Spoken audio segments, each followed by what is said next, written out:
तुम्हारे अंदर कोई बैठा हुआ है जो हर साल की शुरुआत में तुमसे ये झूठ कहता है कि अब तक जो हुआ, लेकिन अब 2026 मेरी ज़िंदगी का बेस्ट ईयर होने वाला है। जिसने ये बात तुम्हारे अंदर बैठकर तुमसे बुलवाई।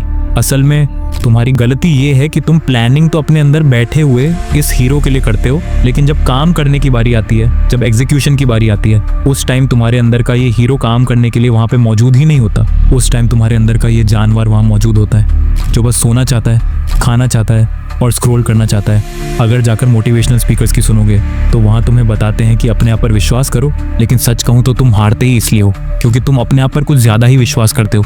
तुम प्लानिंग से ज़्यादा, सिस्टम से ज़्यादा अपनी विल पावर पे विश्वास करते हो कि इस बार तो मैं कर ही डालूंगा। चलो अब ये सब फालतू की चीज़ें करना बंद करो और इस वीडियो को पूरा देखो, क्योंकि ये इकलौती ऐसी वीडियो है जो तुमको ये बताएगी कि अपने अंदर के जानवर को ध्यान में रखते हुए अपने 2026 को कैसे प्लान करना है। अब 2026 को जीतने का खेल शुरू करने से पहले कुछ नॉन नेगोशिएबल बनाएंगे। हम कुछ ऐसी रूल्स बनाएंगे जिसको अगर मौत भी आ रही होगी तब भी हम नहीं तोड़ेंगे।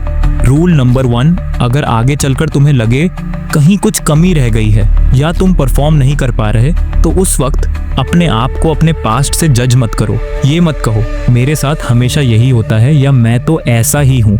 बस मानो कि तुम नहीं जानते कि तुम क्या हो और इसलिए तुम इस चैलेंज में खुद को अपने लिमिट्स तक पुश कर रहे हो, जानने के लिए कि तुम कितने केपेबल हो, तुम्हारा रियल पोटेंशियल क्या है। रूल नंबर 2, रूटीन में फेल हो गए तो कल या मंडे का इंतजार मत करो। जैसे ही हारो टूर एंड रिपेयर मूड पर जाओ, सॉल्यूशन ढूंढना शुरू करो। दिन बिजी था तो रात भर पढ़ो, कुछ गलत खा लिया तो एक्स्ट्रा वॉक करो। दया तभी होगी जब तुम अपने आप से पूछो, अगर सिर पर बंदूक हो तो क्या मैं ये कर पाऊंगा? अगर हाँ तो कोई दया नहीं। रूल नंबर 3, सारा प्लान बन चुका है, सब डिसाइड हो चुका है, अब सिर्फ एग्जीक्यूशन। प्लानिंग फिर से नहीं। अगर प्लान में चेंज आया तो 1 हफ्ते बाद ही फॉलो करो। काम के समय बार बार प्लान बदलना, 25 अलग प्लान बनाना, ये सिर्फ आलस है, काम से भागने का पुराना तरीका। रूल नंबर 4, जो भी प्लानिंग हो मॉर्निंग को प्रायोरिटी दो। सुबह दिमाग 2 स्विचेस देता है, डोपामिन और हार्डवर्क। सबसे पहले जो काम करोगे वो डिसाइड करेगा कि पूरा दिन कैसा जाएगा। पढ़ाई, जिम, रीडिंग सुबह फिक्स करो और अपनी मॉर्निंग प्रोटेक्ट करो।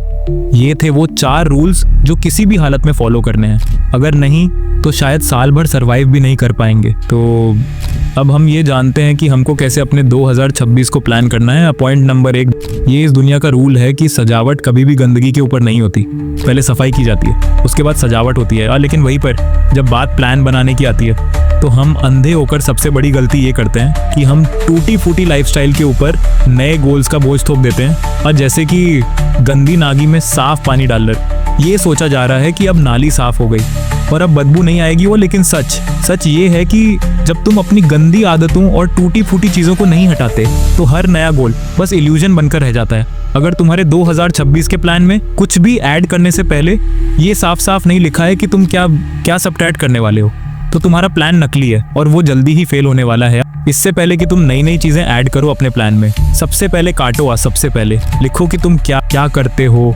दिन भर एक लिस्ट बनाओ, उसमें से क्या नहीं करोगे उसका फोटो। उन ऐप्स को डिलीट करो जो तुम्हारा टाइम चुराते हैं, उन लोगों को डिलीट करो जो तुम्हारी एनर्जी चूस लेते हैं, और उन आदतों को काटो जिनसे तुम इमोशनली अटैच्ड हो लेकिन लॉजिकली जानते हो कि वो किसी भी काम की नहीं है जो तुम हटाओगे। अगर इनको हटाने में तुम्हें थोड़ा दर्द ही हुआ तो ये एक अच्छा साइन है, क्योंकि ये सारी आदतें तुम्हारा वो दूसरा घर बनी हुई है जहाँ जाकर तुम अपनी जिंदगी को क्वाइटली बर्बाद करते थे या तुम अपनी रियलिटी से भागते थे, नशे में डूबकर, एक्सक्यूजेज में छुपकर खुद को नम कर लेते थे ताकि तुम उस दर्द से बच जाओ जो कि एक गंदी जिंदगी से तुम्हें रोज मिल रहा था।